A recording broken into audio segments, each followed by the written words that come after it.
सध्या सुट्टीचे दिवस आहेत, वर्ष संपत आलंय आणि म्हणून पर्यटनाच्या निमित्तानं विविध ठिकाणी जाण्यासाठी लोक बाहेर पडली आहेत। म्हणूनच मुंबई गोवा महामार्गावर जबर वाहतूक कोंडी अनुभवायला मिळते। माणगाव, इंदापूर या बाजारपेठांमध्ये वाहनांच्या लांबच लांब रांगा लागलेल्या दिसतात। वाहतूक कोंडीमुळे कोकणात जाणारे पर्यटक पुरते त्रस्त झाले आहेत। त्याचा आढावा घेतलाय आमचे प्रतिनिधी अजेश नाडकर यांनी।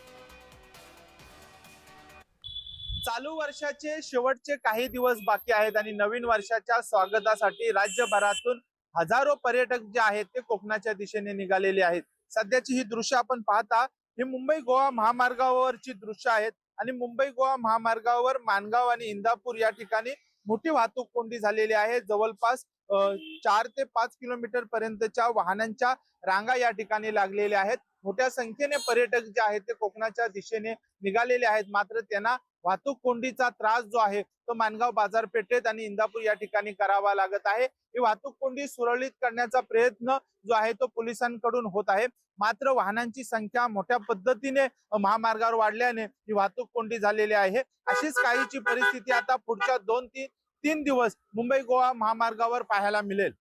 नाडकर, जय महाराष्ट्र न्यूज, रायगड।